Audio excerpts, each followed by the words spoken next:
आज से हम सब्जेक्ट चेंज करते हुए planning and economic development of India, in short P and EDI, semester 3 become honours. आज का टॉपिक या क्वेश्चन है आर्थिक नियोजन के उद्गम यानी कि जन्म एवं विकास का वर्णन कीजिए। Trace the origin and growth of economic planning, और अथवा इसी क्वेश्चन को ऐसे भी कह सकते हैं, पूंजीवाद के दोष आर्थिक नियोजन के उद्गम के लिए, जन्म के लिए जिम्मेदार थे। इस कथन की व्याख्या कीजिए। Evils of capitalism were responsible for the evaluation of economic planning. Discuss this statement. इस क्वेश्चन पर अगर गौर किया जाए तो इसके अंतर्गत हमें बतलाना यह है कि प्लानिंग का, नियोजन का जन्म कैसे हुआ, किन स्थितियों से या किन अवस्थाओं से होते हुए नियोजन का जन्म हुआ। वैसे तो हम जानते हैं कि जब हमारा देश यानी कि भारत आज़ाद हुआ तो आज़ादी के बाद हमारी अर्थव्यवस्था, हमारी इकोनॉमी बिल्कुल अस्त व्यस्त थी, अनबैलेंस थी। हर क्षेत्र में हम अनबैलेंस थे, चाहे वो राजनीतिक क्षेत्र हो, चाहे वो सामाजिक क्षेत्र हो, चाहे वह आर्थिक क्षेत्र हो। अर्थात हम ऐसा कह सकते हैं या समझ सकते हैं कि जिन लोगों ने हमारे देश पर शासन किया या राज किया, उन लोगों ने हमारे देश को बिल्कुल खोखला बना दिया था। अब उनके जाने के बाद, यानी अंग्रेजों के जाने के बाद जब हमारा देश आज़ाद हुआ तो हमारे देश के राजनेताओं के सामने या बुद्धिजीवियों के सामने अपने देश को बचाने या अपने देश को विकास की ओर ले जाने के लिए एक चिंता होने लगी कि क्या किया जाए, कैसे किया जाए कि देश को या देश की अर्थव्यवस्था को, इकोनॉमी को पटरी पर, ट्रैक पर लाया जा सके।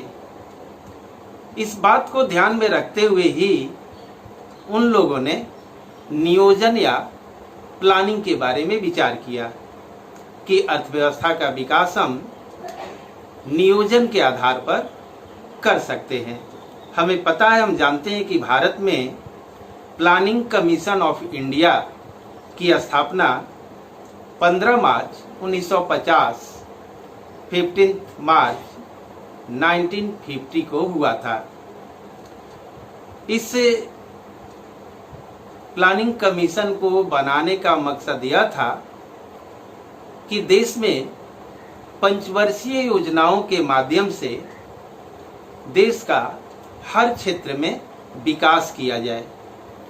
इस बात को ही ध्यान में रखते हुए यहाँ पर प्रथम पंचवर्षीय योजना की शुरुआत 1 अप्रैल 1951 को हुई। इस योजना के अंतर्गत मुख्य रूप से इन बातों पर विचार किया गया कि किस तरह से देश की अर्थव्यवस्था को सुधारा जाए। अर्थात इस योजना का मुख्य उद्देश्य, यानी प्रथम पंचवर्षीय योजना जो 1 अप्रैल 1951 को भारत में शुरू हुई, इस योजना का मुख्य उद्देश्य आय की समानता को समाज में लाना था, इक्वलिटी ऑफ इनकम। इसी तरह से अवसर की समानता, इक्वलिटी ऑफ अपॉर्चुनिटी, अधिकतम उत्पादन, मैक्सिमम प्रोडक्शन, पूर्ण रोजगार, फुल एम्प्लॉयमेंट, संतुलित विकास, बैलेंस्ड ग्रोथ, इन्हीं बातों को ध्यान में रखते हुए भारत में योजना की शुरुआत की गई। लेकिन यह जो हमारा क्वेश्चन है, इसके अंतर्गत हमको बतलाना यह है कि योजना का जन्म हुआ कैसे। ये तो बातें अभी हमने देखी, ये तो है कि योजना जब बना तो उसका ये मकसद था या उसका ये उद्देश्य था। लेकिन क्वेश्चन के हिसाब से आंसर लिखते समय हमें यह बतलाना है, यह देखना है कि इस योजना की वास्तव में शुरुआत कैसे हुई। तो चलिए हम थोड़े फ्लैशबैक में चलते हैं, पीछे की ओर चलते हैं। इस दुनिया में या इस धरती पर जितने भी प्राणी हैं, उसमें सबसे विवेकशील या सबसे विचार करने वाला बुद्धिमान मनुष्य को ही माना जाता है। लेकिन मनुष्य का जीवन भी एक जैसा नहीं रहा है। समय के साथ साथ उसके जीवन में परिवर्तन होते रहा है। अगर ऐसा नहीं होता तो आज भी हम आदि मानव ही कहलाते। जबकि हम देख रहे हैं कि कल से आज तक, यानी जंगली अवस्था से लेकर आज तक हम में बहुत से चेंजेज हुए हैं, बहुत से परिवर्तन हुए हैं।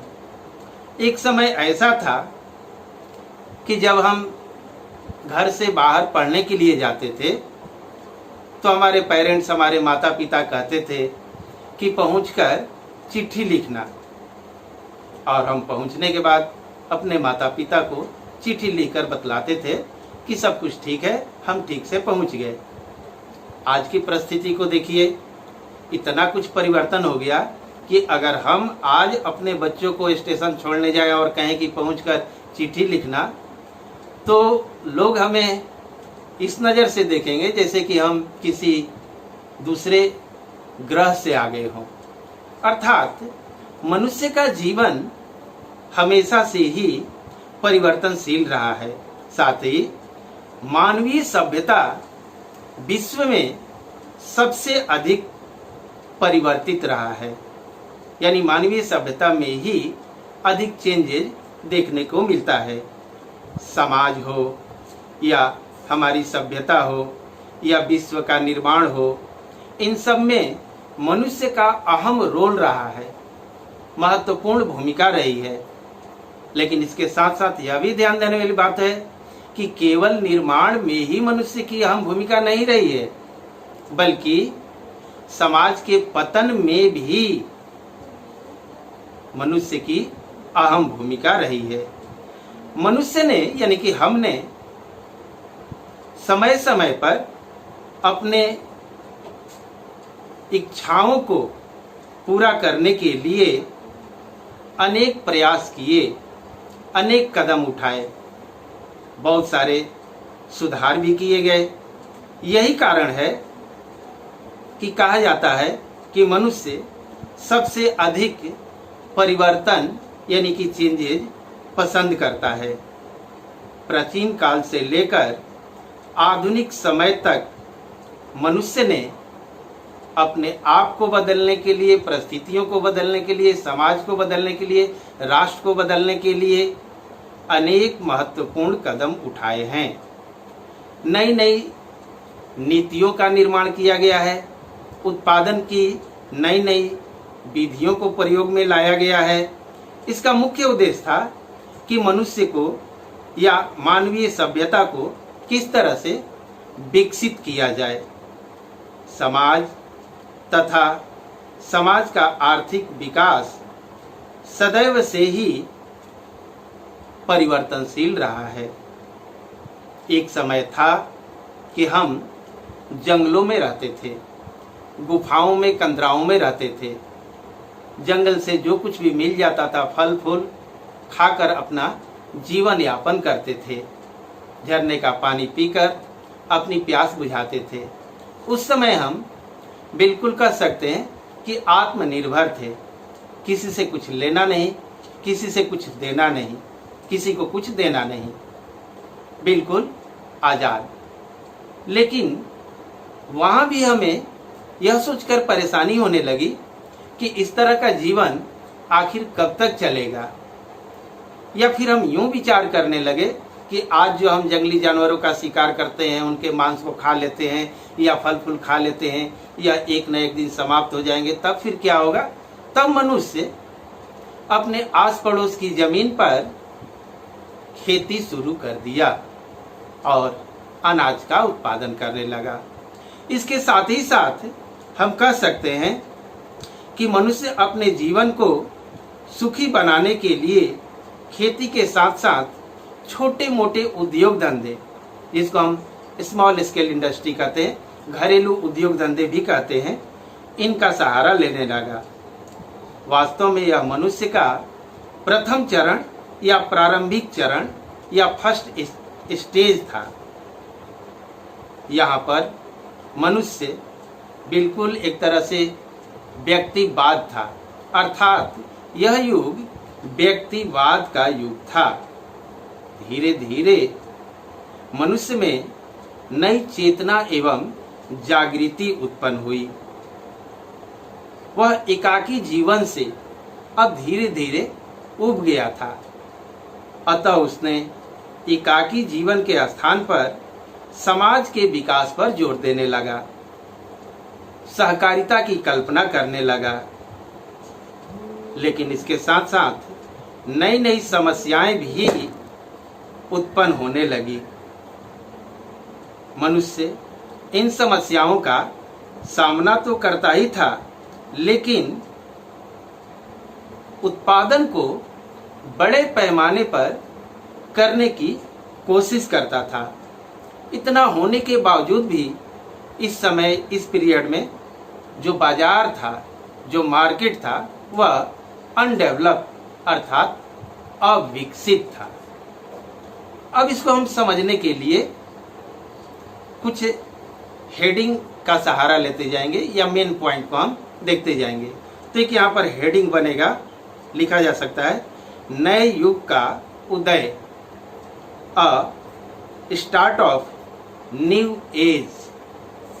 मानवीय विकास एवं सभ्यता के दृष्टिकोण से चर्चित इस काल को मध्यकाल, मिडिल एज कहते हैं।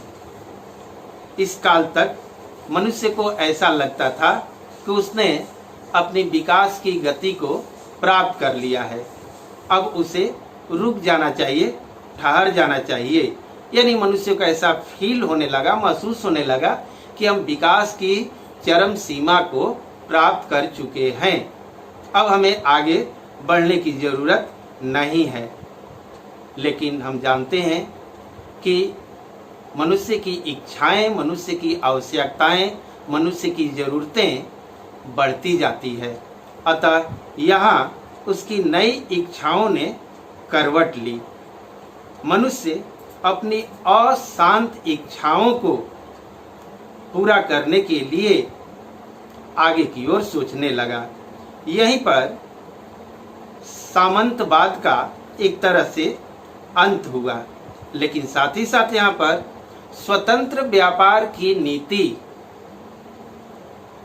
का जन्म भी हुआ, लेसेज फेयर इकोनॉमी का जन्म भी हुआ। स्वतंत्र व्यापार के अंतर्गत व्यापार बिल्कुल स्वतंत्र रूप से किया जाता है, अर्थात इस पर किसी का हस्तक्षेप, चाहे वह गवर्नमेंट ही क्यों न हो, किसी का हस्तक्षेप नहीं होता है। धीरे धीरे पूंजीवादी अर्थव्यवस्था का भी जन्म हुआ।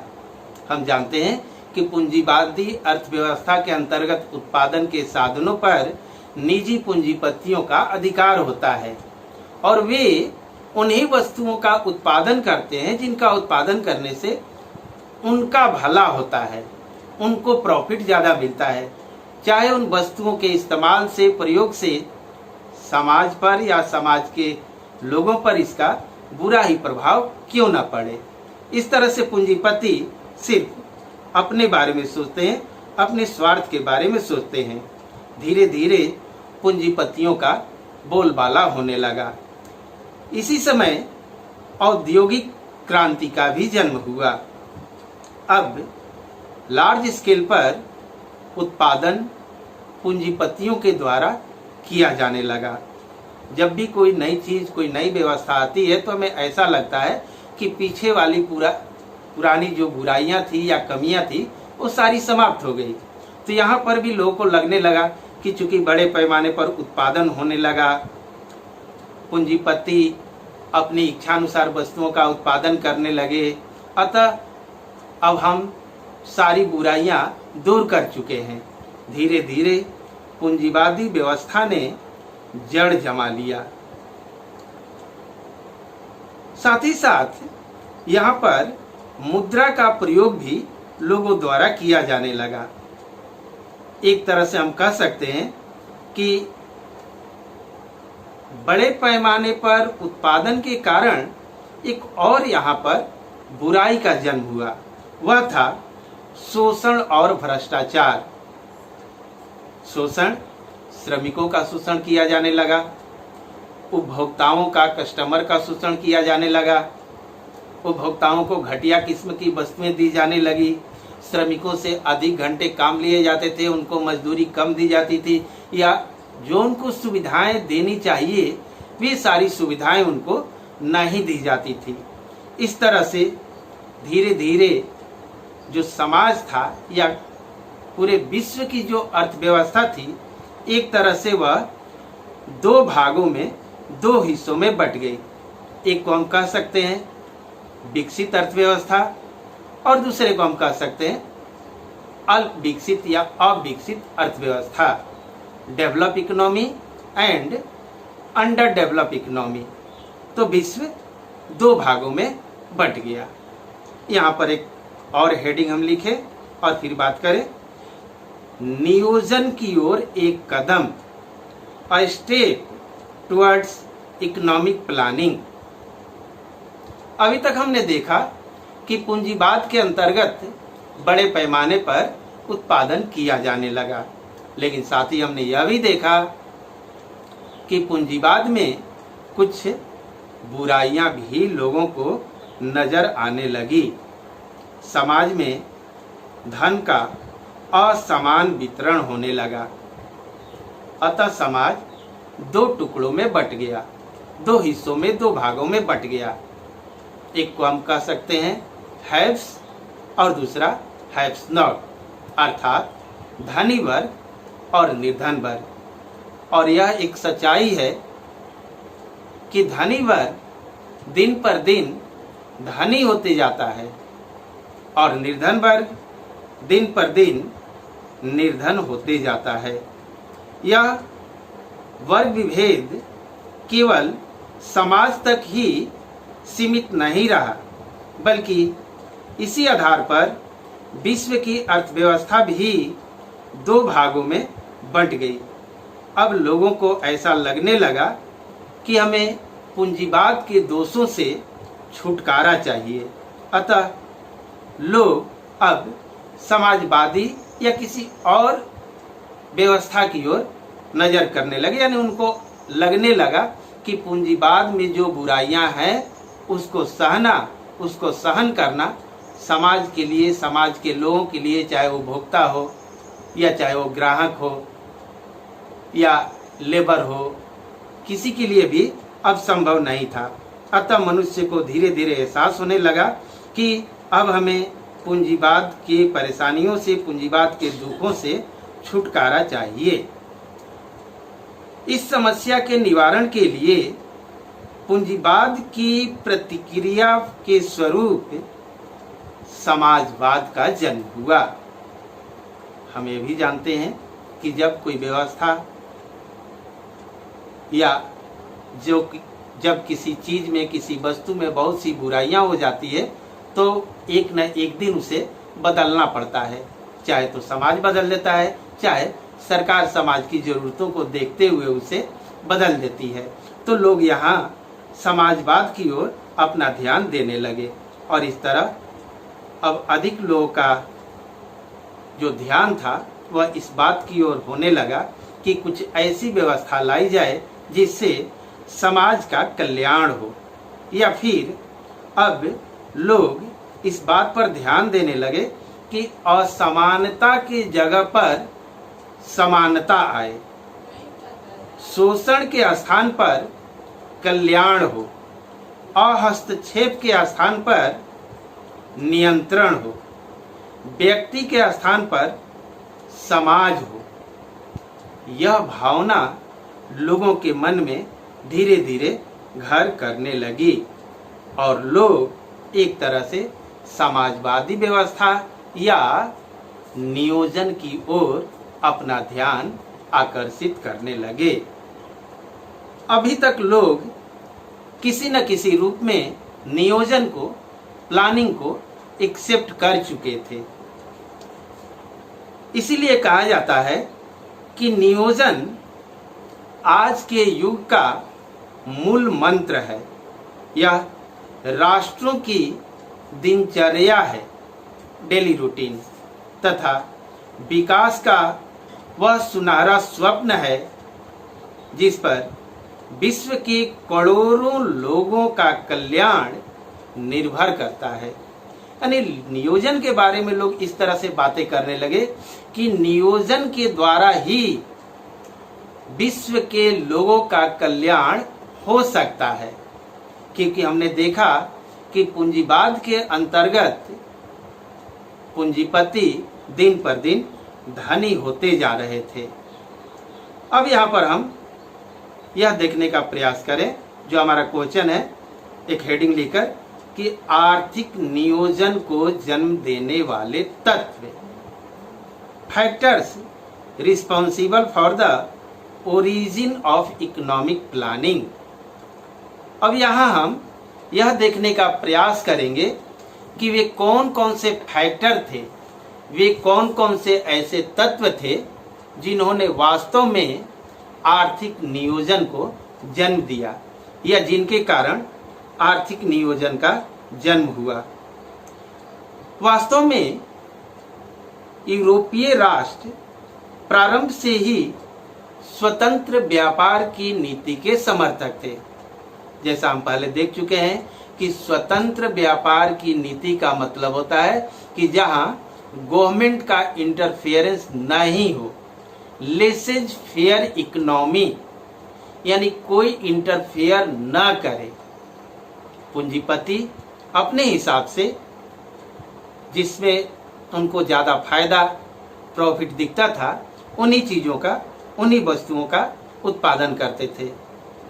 और इस व्यवस्था के समर्थक एडम स्मिथ थे। यानी कि पूंजीवादी अर्थव्यवस्था या स्वतंत्र व्यापार की नीति के समर्थक एडम स्मिथ थे। एडम स्मिथ का ऐसा मानना था कि अगर समाज के सभी लोगों को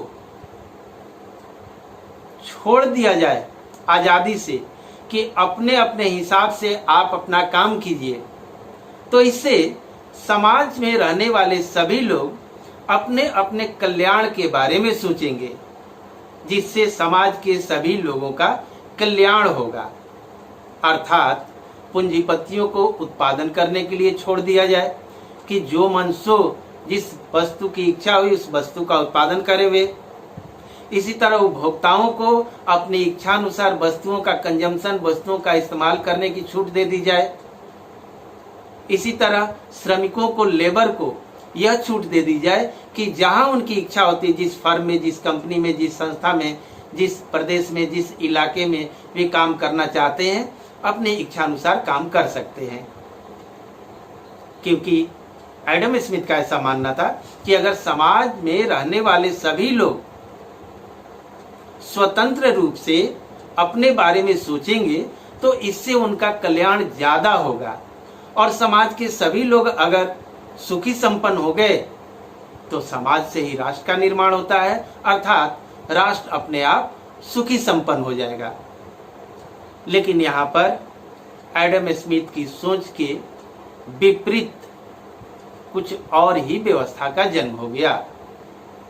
समाज चूंकि दो भागों में बंट गया, श्रमिकों का शोषण, उपभोक्ताओं का शोषण, श्रमिक के रूप में जो औरतें काम करती थी उनका शोषण, कम मजदूरी देना, सुविधाएं नहीं देना, अधिक समय तक, अधिक घंटे तक उनसे काम लेना, ये सारी बुराइयां स्वतंत्र व्यापार की नीति या समाजवादी व्यवस्था के अंतर्गत देखने को मिली। अतः लोगों को ऐसा अनुभव होने लगा कि अब यह नीति अब बहुत दिनों तक टिकने वाली नहीं है। हालांकि यहाँ पर यह भी क्लियर कर दें कि ऐसा नहीं है कि जहाँ समाजवादी व्यवस्था अप्लाई किया गया था, समाजवादी व्यवस्था को फॉलो किया गया था, वह राष्ट्र व देश विकसित नहीं हुआ था, विकसित हुआ था। लेकिन उसी पीरियड में एक ऐसा भी देश था जिन्होंने समाजवादी व्यवस्था को नहीं अपनाकर नियोजित अर्थव्यवस्था को अपनाया। वह देश था रूस। रूस ने अनियोजित अर्थव्यवस्था के स्थान पर, अनप्लान्ड इकोनॉमी के स्थान पर प्लान्ड इकोनॉमी यानी नियोजित अर्थव्यवस्था को अपनाया। और देखते ही देखते बहुत कम समय में रूस ने आर्थिक प्रगति और देशों से कहीं अधिक कर ली। इस कारण विश्व के अन्य देशों का ध्यान रूस की तरफ अपने आप चला गया। यानी रूस एक तरह से विश्व के सभी देशों को चकित कर दिया कि उसने नियोजन के अंतर्गत या समाजवादी अर्थव्यवस्था के अंतर्गत उत्पादन करके बहुत कम समय में बहुत अधिक सफलता प्राप्त कर ली। इसी प्रवृत्ति को सराहते हुए डॉक्टर हैरिस कहते हैं, जिज्ञासु मस्तिष्क ने पश्चिम के स्थान पर पूर्व की ओर देखना प्रारंभ कर दिया। रूस की ओर ध्यान दीजिएगा। रूस की उत्पादन के क्षेत्र में उत्पादकता तथा औद्योगिकरण की दर बेजोड़ सफलताएं थी, क्योंकि विश्व के किसी भी देश ने आज तक इतने कम समय में कृषि प्रधान देश होते हुए भी, बल्कि यूं कहिए कि अविकसित कृषि प्रधान देश होते हुए भी औद्योगिक क्षेत्र में इतना अधिक परिवर्तन नहीं देखा था। संक्षेप में अब हम कह सकते हैं कि रूस की प्रगति, देखिए यहाँ ध्यान दीजिए कि नियोजन का जन्म हुआ क्यों, नियोजित अर्थव्यवस्था विश्व के देशों द्वारा क्यों अपनाया गया। तो वही बात हम यहाँ कह रहे हैं कि रूस की प्रगति तथा पूंजीवाद के दोषों ने एक ऐसा वातावरण तैयार कर दिया था जिसके फलस्वरूप संसार का प्रत्येक राष्ट्र नियोजन के बारे में सोचने लगा। अतः अब हम कह सकते हैं कि नियोजित अर्थव्यवस्था के जन्म के निम्नलिखित प्रमुख कारण हैं। डैश नंबर 1, विवेकीकरण के विचार का उदय होना, the idea of rationalisation. Number 2, पूंजीवाद के दोषों की प्रतिक्रिया स्वरूप, as reaction of the abuses of capitalism. तीसरा, समाजवादी विचारधारा, सोशलिज्म या सोशलिस्ट कंसेप्ट। नेक्स्ट, युद्धकालीन परिस्थितियां, वार कंडीशन। नेक्स्ट, आर्थिक संकट तथा विश्वव्यापी मंदी का युग, economic crisis and period of world wide depression. Next, राजनीतिक तथा राष्ट्रीय विचारधाराओं में जागरूकता, political and national awakening. Next, एकाधिकारी प्रवृत्तियों का जन्म, rise of monopolistic tendencies. And last, बढ़ती हुई जनसंख्या, रैपिड ग्रोथ ऑफ पॉपुलेशन।